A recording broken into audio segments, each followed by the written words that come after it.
And I wrote these words out in the shift. Believing that you're separate from God. The collective consciousness of humanity painfully and unnecessarily influences us by believing in and behaving like an ego-designed God. Those are my words. An ego-designed God. We've created a God out of our egos that matches our false selves. A few of the attributes of this ego-designed God are that it plays favorites, that it craves opulence, that it promotes killing and warfare in the name of God, that it accepts indulgences for special favors, that it punishes bad behavior, that it needs to be avenged. These and many other attitudes illustrated a God created by the illusions of the collective ego. Throughout history, this ego-designed or man-made God is characterized as separate from us. Who among us hasn't heard of God portrayed as a white, dead male with a long, flowing beard who floats around the heavens with supernatural powers, watching over us like a cosmic bellboy who will answer our prayers sometimes, depending upon his whims and whether we've obeyed his rules?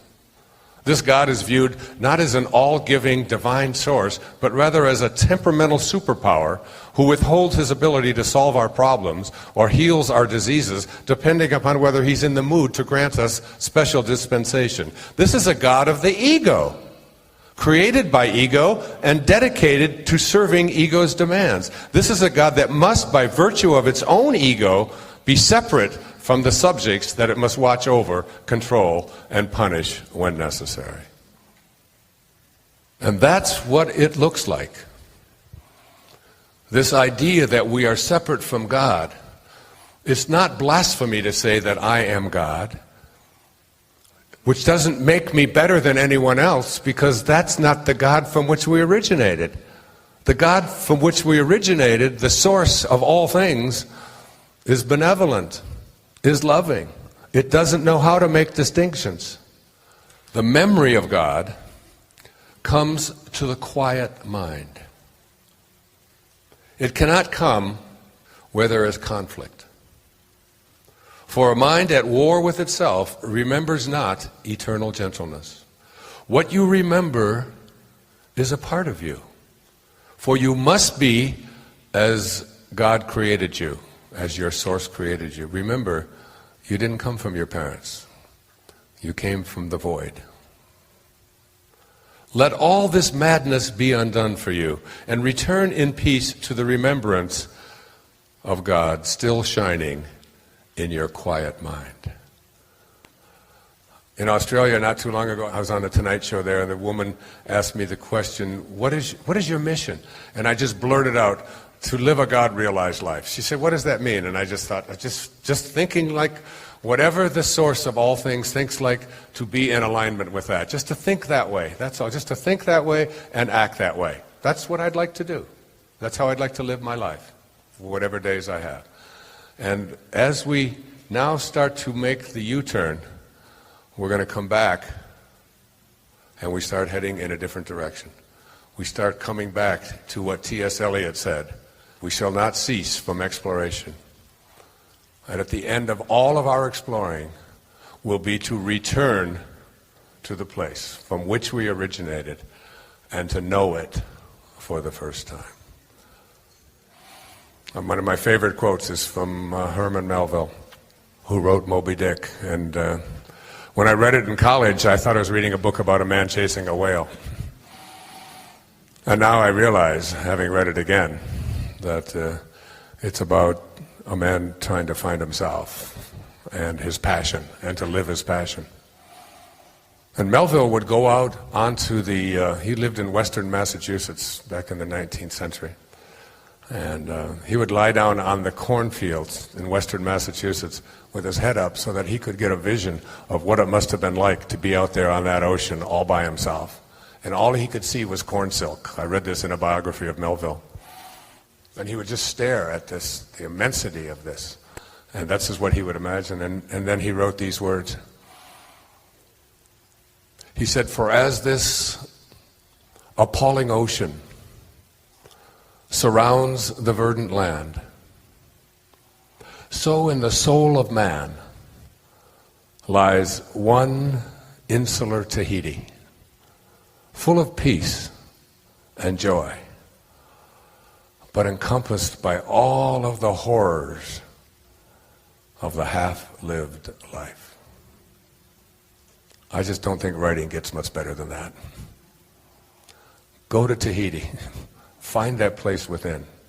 Go within and let the ego be scorched, as Ramana Maharshi put it. I have been accused over the years in the critical press of providing false hope to people. People will call, and I'll be on a talk show on the radio someplace in the world, and someone will call in who's been diagnosed with a terminal illness of some kind, and I will talk to them about not buying into the diagnosis. About why would you just listen to a group of people who have a vested interest in convincing you of this impending doom in your life, and the law that has ever allowed any miracle to ever take place in the history of humanity is still on the books. It hasn't been repealed, so that energy, whatever it is, whoever has ever healed themselves of a diagnosis of terminal illness, used the same kind of energy that is in you. And so people say, well, that's providing false hope and so on. And I remember, again, to speak about Michelangelo, I mean, these people that I selected for, or that selected me for Wisdom of the Ages, I feel, after studying their lives in depth and looking at not only what they had to say, but what they were like, I mean, I feel like you're talking about my grandfather or something when you speak about Michelangelo. And again, in Florence, when we went to Florence, I said, I'm just going to go see the statue of David. And I thought, well, I'll just look at this statue. Everybody has to see David. Yes. And I walked in there, and you go through this long corridor, and you see all of these slaves on either side that are coming out of the concrete that were all sculpted by Michelangelo. And then you come into this room that's all lit, and then there's this statue, this magnificent statue, and it's 18 feet high. And it is the most astounding thing I've ever seen. And I'm not a big art critic or even going to art shows and sculpture and all that. I enjoy it, but it's not something that I have a passion about. Yes. Well, 4 hours later, Michael, I was still standing in front of that statue. My wife and my 3 daughters were out climbing El Duomo and buying shoes and doing all the things that you do when you're in Italy. Right. And they came back and they said, Dad, come on, we have to leave. And I felt like I couldn't leave that place. It was such a beautiful experience. I mean, you can see every vein in in this thing, and it's just a magnificent experience. So when they ask, there's this wonderful quote that they ask Michelangelo, how could you have created such a perfect specimen of sculpture from one piece of marble? His famous quote is that David was already in the marble. I just chipped away the excess. Yes. And that there's a David inside each and every one of us. Yes. And this idea of if you're, the greater danger is not that our hopes are too high and we fail to reach them, it's that they are too low and we do. And most people see themselves in terms, they don't see, I think you should see yourself as a saint, and I think a person ought to be envisioning themselves as capable of doing anything. I think it's possible to excel in every area of life. That is, you don't have to sort of restrict yourself to one area. I think you can enjoy going to a National Football League game in the afternoon and going to the ballet in the evening. Yes. And people say, well, you're a speaker. Usually speakers, and you get paid a lot for speaking, so usually speakers are not good writers, or because one is introverted and supposedly one is extroverted. And I have often thought, why can't you be a really fine writer and a great speaker as well? Sure. And why can't you be a great athlete and a poet as well? Why not? And most of these people, like Goethe and Michelangelo and Da Vinci and Shakespeare and Pope and so many of these people, these were people who were masters at 1,000 different things. Isn't that interesting? How we, like in medicine now, I mean, now you have a specialist who specializes in the right finger, you know? Right, exactly. Yes. We have hand specialists, we have foot specialists, and nose Exactly. specialists, and imagine going to school for years and studying only the hand, Yes. you know? Whereas here was Da Vinci or Michelangelo, and they studied, you know, they were anatomists. I mean, they studied anatomy, and were medical people, you know. They studied the way that Michelangelo learned about, you know, how to do sculpture was by examining cadavers. They would literally steal the cadavers and go through, and he would examine them. And you know, it's like when you discover the greatness that's in yourself, you know, and not restricting yourself in any way. And not enough of us can think of ourselves as being able to excel in all areas and to have high hopes about virtually everything. Because high hopes is not just a song that Frank Sinatra sang with a bunch of kids. High hopes is being able to visualize and see for yourself what it is that you'd like to be able to accomplish in your life. To change the thought from notice me, to what Lao Tzu calls living in obscurity, becoming more obscure. We live in a celebrity-obsessed world, don't we? Look at me. Notice me. The Tao teaches something completely the opposite. Listen to the 66th verse of the Tao. Water again. The sea stays low. And because the sea stays low, all of the rivers and all of the streams empty into it. Because it stays humble. Because it stays in that place of just allowing everything to come to you. He was trying to teach us the important lesson of letting what we know is coming come to us. Verse 66 of the Tao. Why is the sea king of 100 streams? Because it lies below them. Humility gives it its power. That's a very important principle to understand, and I live on the ocean, right next to it. It's my front yard. And always I watch it to learn something from this thing called the ocean, which is the most powerful source of life that we have on the planet. Without it, there's no life on this planet. And because it stays low, so what does this have to say to us? Do you have the capacity to get past that ego need to always be saying, notice me, look how important I am? I mean, there's been a proliferation of this lately with this celebrity silly stuff, isn't it? I mean, CNN is doing, you know, full hour shows on silly little things about what happened to this particular celebrity or what happened to that celebrity, and the celebrity's never even done anything. And it's there's all of this talk about it, and all of the new magazines. I mean, and you go through an airport and you look on the newsstand and all the same photos, just with different magazines. I don't even know what the names of all of them are, but there's like this huge market now that we have for people to get into a state of notice me, notice me, notice me. And how much do we train our young people, particularly in our schools and so on, that the one who is the star is the one who gets the most attention. The one who is the most important and the most valuable is the one that has the most people liking them and so on. This constant obsession with needing to be noticed. When in fact, what I have found for myself is the happiest moments of my life are when I can do it low and slow and not have anybody out there even know what I'm doing. To be able to, I mean, Louise never would have advertised the fact of some of the things I talk about with her generosity. She does it anonymously. It's almost always done in those ways. No, look at me, look and notice me, how important I am, and so on. So much to learn from that kind of wisdom, from that kind of inner connection to the Tao, the ability and the willingness to say, to do it anonymously, to say that you can just get done almost anything that you want to get done if you don't become obsessed with taking credit for it. In the 36th verse of the Tao Te Ching, it says, the gentle outlast the strong, the obscure outlast the obvious. Try to become a little more obscure, a little less interfering, a little less notice me, a little less, one of the specific kinds of things that you can do is just as you're about, when somebody else is talking, just as you're about to interject what you've been thinking about for the whole time, waiting for them to stop talking, just stop, to bite your tongue and say, tell me more.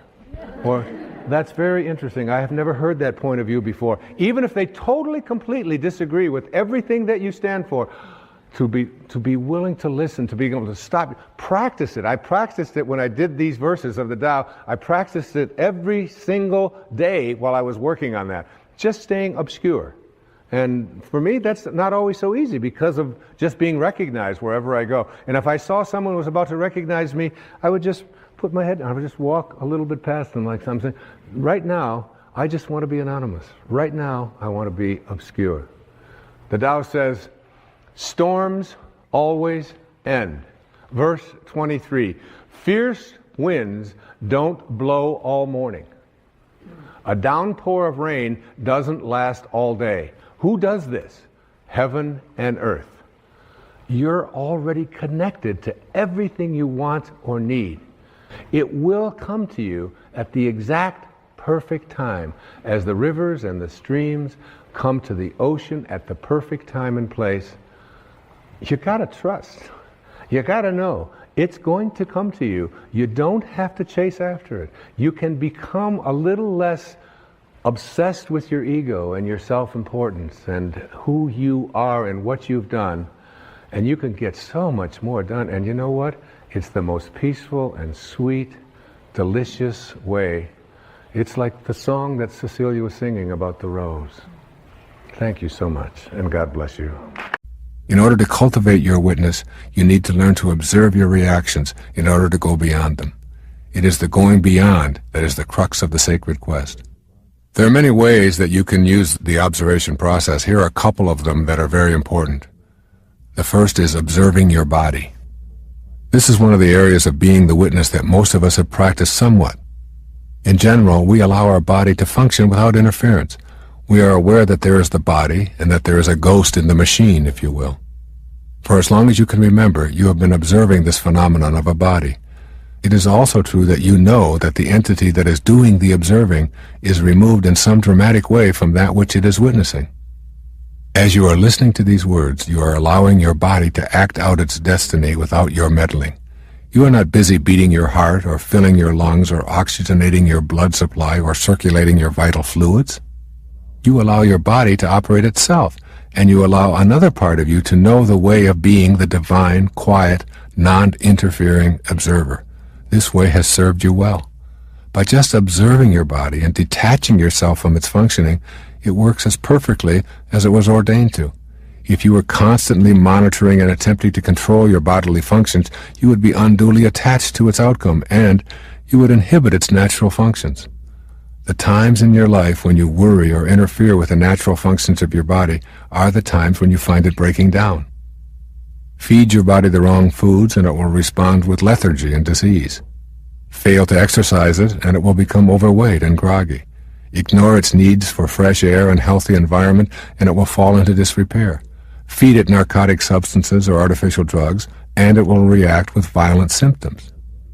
When your body is in any state of disrepair, from being overweight to having back pains or nervousness or influenza or cancer or anything that is not the way of perfect health that your body knows at the cellular and genetic levels, then you are being called back to the position of loving witness. The second way of observing is called observing your mind. Your mind is filled with thousands of thoughts every day. They come and they go like trains in a terminal. One enters, another takes its place, one exits, and along comes another. First, you want to watch your thoughts. Then you want to watch yourself watching your thoughts. Here is the door to the inner space where, free from all thoughts, you experience the bliss and the freedom that transport you directly to your higher self.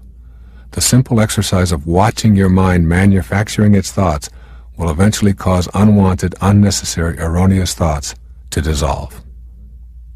In the process of cultivating the witness, you learn to quiet your mind, to take inventory, and dispose of or reassign thoughts that generate self-defeating or ego-centered responses. In this simple process, you also come to know your spiritual self.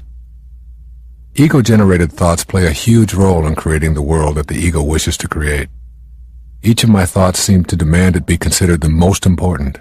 Troubles begin with a thought that you put into your mind and allow to fester to the point of anxiety. The anxiety begins to manifest in your life in physically destructive ways, which we call things like arthritis, high blood pressure, and career cardiacs. The loving, non-judgmental energy received from the observer or the witness will allow these thoughts to flow in and out as naturally as the ocean tides. Tides in, tides out. Thoughts in, thoughts out. You will learn to be a witness to your thoughts in the same way that you observe the tide. And the process will cleanse and redistribute and remove thoughts in much the same way as the driftwood on the beach. What remains is generally quite pleasing. Witnessing your thoughts will take some practice. With proficiency comes wonder and delight. Trauma is dissolved in the thinking stage and prevented from manifesting into your everyday world. Begin to notice the noticer. As you take note of your worlds, both inner and outer, begin to familiarize yourself with the noticer who is behind that which is being noticed. If you do this several times each day, you will begin to see that you are much more than just a body and mind going through the program motions of your life. Your realization of your true self as the witness behind that which is being witnessed will bring you a new dimension of creativity and bliss. Try on this exercise. Think of something that has been bothering you for a long period of time. Now go to a quiet place and close your eyes. Just see the problem surfacing on the blank screen in your consciousness. Notice all aspects of the problem, what it looks like, when it shows up, what you feel when it is on your mind, the pain and the fear that you have when it is present, how you have dealt with it unsuccessfully in the past. Think of everything that you can which is related to the problem. Then, detach yourself in your mind from the problem. Just allow it to sit there on the screen of your mind. Look at it from the viewpoint of the compassionate witness who just non-judgmentally notices the screen. Watch it like a movie, allowing it to change in whatever way it does. Just observe it with loving permission for it to do whatever it wants to do. You will see it change and fade in and out of awareness. With each change or movement on the screen, remain in the caring witness mode of knowing the energy will do what it will and will also be accompanied by the loving energy from the witness. Often, just this act of observation will result in a feeling of the problem having dissipated. If that happens, observe that also from the position of caring observer. I once practiced this act of observation when I was injured and unable to play tennis. I reacted at first to the pain in my foot with statements like, "This injury is keeping me from doing what I want to do and I'm really upset about it." I found that no matter what I tried, the pain persisted, and I was unable to pivot and consequently had to discontinue an activity that I loved. I then took the witness stance. I no longer saw myself as having an injury. I attributed the pain only to my body and not to me. I witnessed the entire thing and merely watched it. I lovingly witnessed the pain, the way it showed up, my feelings of frustration about it, the color of the swelling, everything. But I refused to think of it as mine. It was only my body's problem.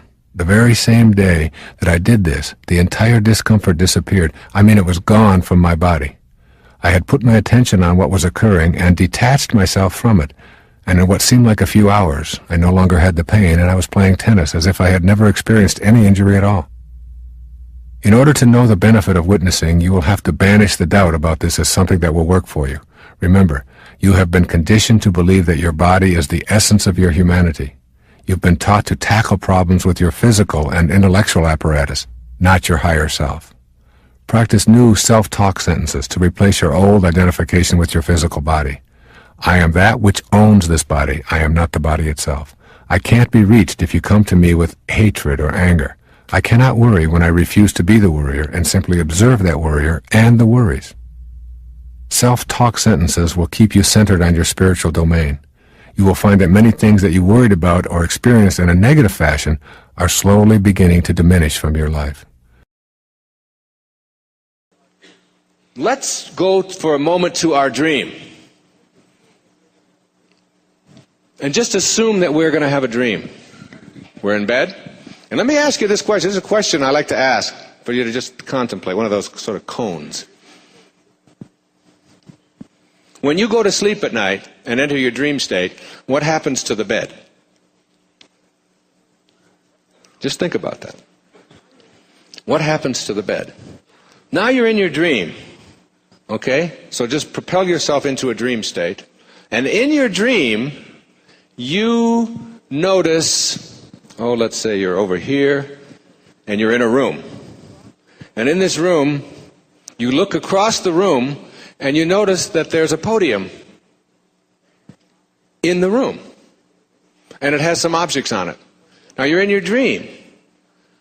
So in the state of dream consciousness, you say to yourself, I would like to examine that podium more closely.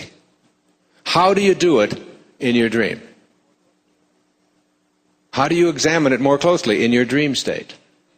Do you get out of bed? Is there a bed? Now we're talking about 1/3 of your life here, folks, okay? 1/3 of your life. As Lao Tzu said, I went to sleep and dreamt that I was a butterfly. Then I woke up, and now I don't know. Am I a man who dreamt he was a butterfly, or am I a butterfly who's dreaming that he's a man? So in your dream state, do you get up out of bed, keep it right over there, say, excuse me, honey, wait, get out, and walk over and say, there's a galley of a new book, and there's a pen here, and there's a glass of water, I think I'll have a drink of that. There's a microphone stand, there's things. Do you do that? No, you don't do that. Because you enter your dream without any doubt. So what you do in your dream state is, are you ready? Shoo! Stay alert. And you bring it to you, don't you? In your dream state. Why? Because you have the power of your intention, can have an idea, and whatever you need for the fulfillment of your dream, you bring to you. Here it is. Here it is. Whatever you need. So you're 20 years old in your dream, and you need a jerk to be married to for the next 20 years. There he is. Isn't that great? You need a Maserati? There it is. Whatever you need for the dream, you bring to it. Then you leave the dream and you come into waking consciousness, and now you look back on the dream, and you now have a whole new set of things that you've introduced. And that set of things is called doubt. And the second key to higher awareness, which I'll get to shortly, is called banishing the doubt, but it's connected here. As you enter your dream state, you enter without any doubt about your capacity to do anything. So you can fly, you can jump over trees, you can be young again, you can transcend death, you can stay underwater, you can communicate telepathically with anyone that you want to, right? You have all of these incredible powers. And if someone has died and you want them back, you bring them back. If you need to be 12 again, and then you come into this state and you say, I can't do any of those things because you're stuck in paradigms. And the paradigm says, you cannot change your shape, you can't shape shift. If you're a certain age, you're a certain age. You can't move yourself into, you can't be in more than one place at the same time, which you can do in your dream, easily. You can't do those things. And one of the things I talk about in Your Sacred Self is like learning to become a waking dreamer, to understand that you don't have to go to sleep in order to dream. So now you wake up, and what I'm suggesting to you is that this is also a dream, only it's a 100-year dream. And in this 100-year dream, everything that you can do in your 8-hour dream, you can do in this 100-year dream. Everything. If you know better than to doubt it. And if you get rid of the paradigms that muck up your life. You have the capacity. But the minute that you introduce doubt into it, like that poem that I started out, Real Magic, which is really my effort to write about how to manifest miracles in your life. From Samuel Taylor Coleridge, he said, what if you slept? And what if in your sleep you dreamed? And what if in your dream you went to heaven and there picked a strange and wonderful flower? And what if when you awoke, you held that flower in your hand? Ah, what then? Is it possible to bring something from a dream state into a waking state? Or is that part of a paradigm? And the tiniest smidgen of doubt that enters your consciousness is what you will act upon. 7 key little words from Proverbs. As you think, so shall you be. If you think that it's not possible, what you think about is what expands. Or as Emerson said, the ancestor to every action is a thought. And the minute you have a doubtful thought in your consciousness, you will act upon that and manifest the fruit of that doubt. And not be able to see it. You will not see it. So if we begin to shift our statements, the statements first of all that we say to ourselves, and then the statements that we say because, and so what I want everybody who's listening today to do is to take a look at, all of the things in your life that you don't like, that aren't working the way you would like them to work, whether it's in your relationships, whether it's financial, whether it's with your health, whether with your job, with your friendships, or whatever it might be. And instead of saying, and when you ask yourself, now, how did it come to be this way? Kind of go back and go all the way back as far as you can go to even being a young boy or a young girl. And how many times have you heard or said the words that were predictive of this showing up in your life? And then get to a place where you start to change that around. And you have not only a different set of expectations, but a different way of making decrees, so that you decree that things are going to work out, that your prosperity is on its way, that your relationship is going to improve, that your health is something that you have control over. I'll give you an example of this, and then we'll open up to the phones. My daughter Serena is here, who's written a book called Don't Die With Your Music Still In You. It's a book that I give out on the show to people who call in, my experience growing up with spiritual parents. And she has a new little baby. Her baby's name is Sailor, and Sailor is 3 months old. Now, Sailor has something called acid reflux, that's so that her stomach, so when she's nursing or when she gets her bottle or whatever it is, she starts throwing up a lot. Now, my daughter Serena has had this her entire lifetime, from the time that she was a little girl, and her mother, my wife, also had that when she was a young girl. It's this thing called acid reflux, okay? And they have little prescriptions for it, Prilosec and things like that people take. It's sort of predictive of what Serena has experienced for herself in her whole life.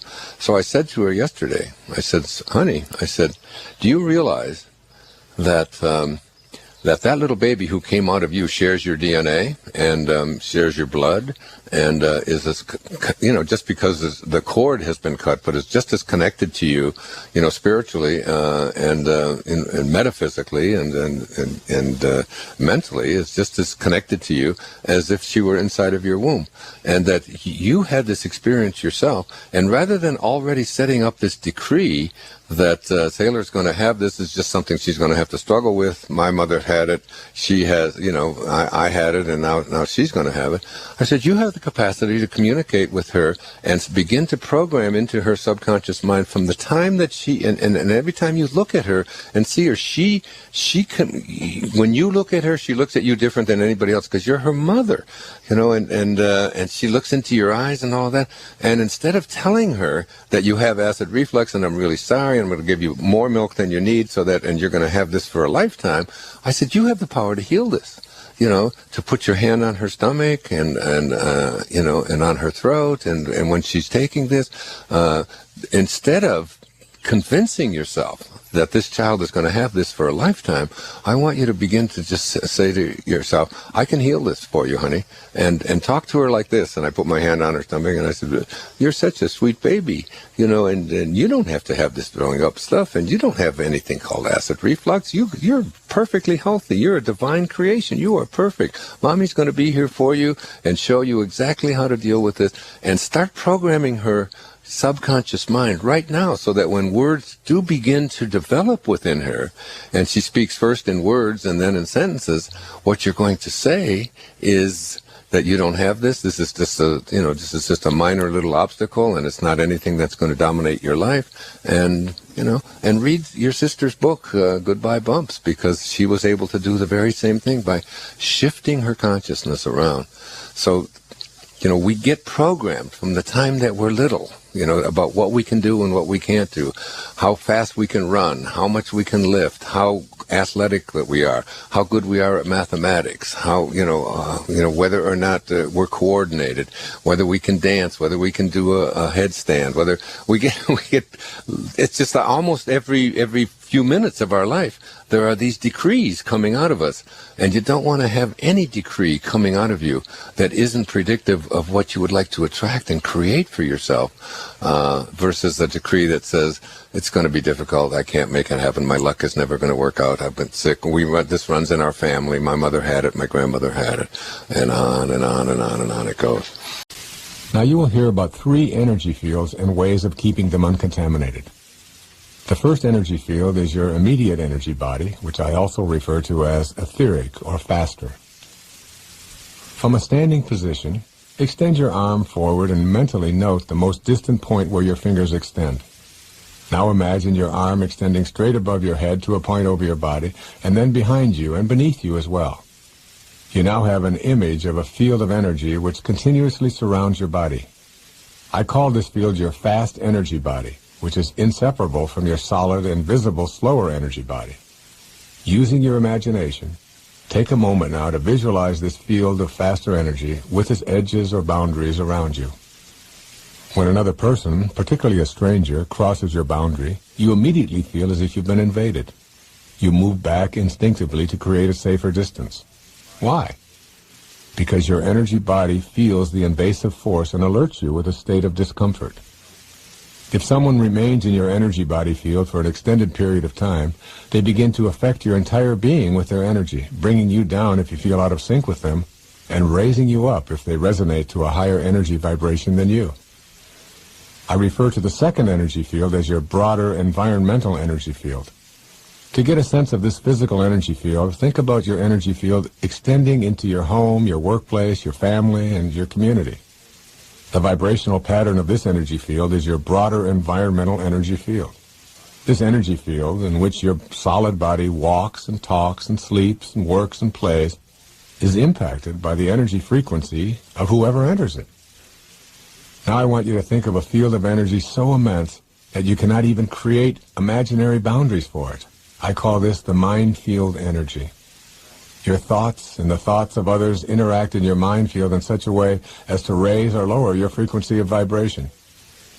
When the thoughts and feelings of others impinge upon your mind energy field, there will be one of 2 results.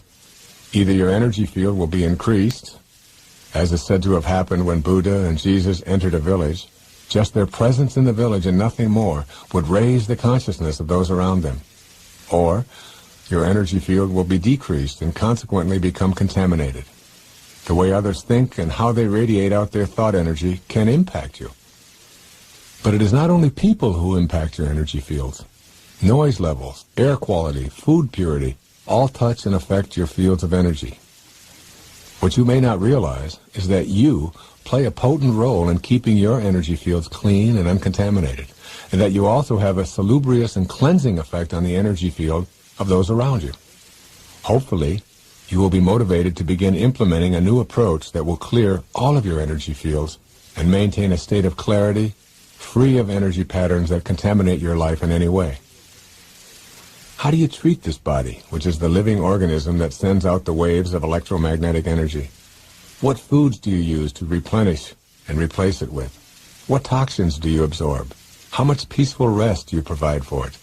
Do you exercise it regularly? Is your emotional state calm? Do you meditate to bring yourself into harmony with God? Your body must be loved. It is your home and must be cleansed of all junk. Your body is not your enemy. You do not need to get free of your body in order to access spiritual guidance. This perfectly functioning machine called your body knows what is needed, where it is needed, and how to prioritize those needs in times of crisis. You control this marvelously complex instrument that is your home through your thoughts. The second factor that impacts your immediate field of energy is what you allow to impact your body from without. What kinds of people do you allow into your immediate space? When you allow toxic people into your immediate energy field, you will find that your feelings of well-being diminish. You must say goodbye, albeit with unconditional love, to anyone who pollutes your life space with slowed down energy. Or You must be prepared to stave off the intrusion of lower energy people, first by recognizing it, and then neutralizing it by radiating stronger energy yourself. The problem with attempting to continually be a neutralizer is that the effort required often exhausts you, and that level of fatigue makes you susceptible to the lower energies. If someone brings anxiety, shame, depression, fear, whining, complaining, apathy, stress, worry, anger, guilt, or any of the multitude of what I call lower energy patterns, they are inviting you to join in their misery and load your life up with the problems that they live with every day. Resolve to remove yourself from any toxicity that threatens the purity of your life space. When you feel yourself being breached, take immediate action, first by recognizing what is happening, and then moving in counteraction. Consciously send out thoughts of kindness and love. Remove yourself in a conflict-free way from the invading energetic forces. Anyone who you allow to be a regular visitor in your body energy field must come with love, peace, and the higher spiritual energies. The closer you come to being in a dynamic state of grace in your thoughts and refusing to be in the fields of those who are projecting lower energy thoughts, the closer you come to being in God's mind field.